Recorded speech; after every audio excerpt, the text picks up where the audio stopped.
Listen closely because I'm going to try and explain the reality of naval warfare before collective imbecility sinks us all into a sea of pure ignorance. We are currently witnessing a spectacle in the Arabian Sea and the Strait of Hormuz that does nothing but confirm what any minimally functional brain already knew. Despite the incessant word vomit from those armchair experts who fill their mouths with toy drones and sci-fi hypersonic missiles while they can't even tell the difference between a frigate and an electric scooter. Let's start with the basics, assuming your prejudices will allow it. There are two leagues in this game, the open ocean and coastal death traps. In the Indian Ocean and the Arabian Sea, the United States has given a textbook lesson on what it actually means to project power.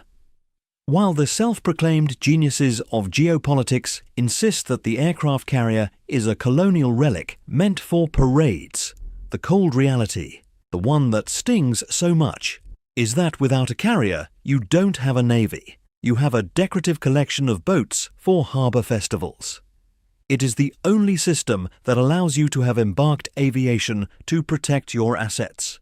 And, while you're at it, remind everyone else who's in charge. We aren't in the era of galleys, gentlemen. This is the 21st century. And until someone invents something that controls the horizon better than a fighter jet, the carrier remains king, whether you like it or not. Look at Iran, for example. Plenty of drone carriers and propaganda for the consumption of the gullible. But their fleet has ended up serving the only purpose it was ever fit for, creating a magnificent artificial coral reef at the bottom of the sea. They've discovered, in the dampest and most definitive way possible, that if you don't have air cover, your ships are just floating targets, waiting for their turn at the underwater scrapyard. Meanwhile, the SSNs, those nuclear predators that so terrify the people who confuse pacifism with cowardice, have patrolled exactly where they pleased. A single battle group and a couple of SSNs have sealed off an area the size of half of Europe. No further questions, Your Honour. The rest is just fan fiction for sofa soldiers. But of course, then we have the second scenario, the Strait of Hormuz. And this is where the lovers of massive hulls run headfirst into geography. Putting a carrier or a destroyer into Hormuz is like trying to drive a Ferrari through a narrow alleyway filled with rubble.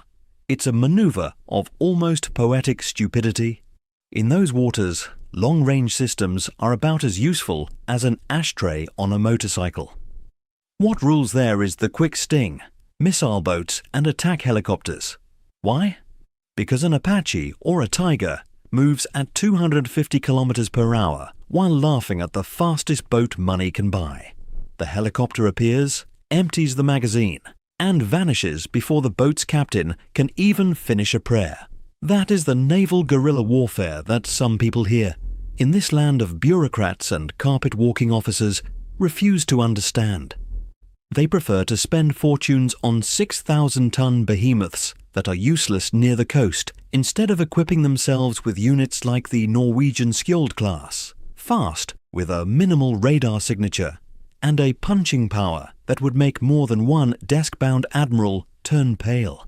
It's fascinating to watch how the High Command and certain analysts with more medals than battles stay silent in the face of these facts. They talk big about threats in North Africa, but when the moment of truth arrives, they have less strategic vision than a mole with cataracts. They prefer to stick to their manual rhetoric while reality passes them by at 30 knots. In the end, what counts is the capacity to adapt, not how many microphones you can hog, to spout nonsense about the obsolescence of things you don't even comprehend. Ultimately, we have two worlds: oceanic dominance through nuclear steel and aviation, and the coastal butchery where only the fastest and smallest survive. Everything else, all those theories about magical drone swarms that are going to win wars all by themselves, are nothing more than fantasies to comfort those who lack the courage to look real military doctrine in the eye. Welcome to the real world. Try not to drown in your own mediocrity.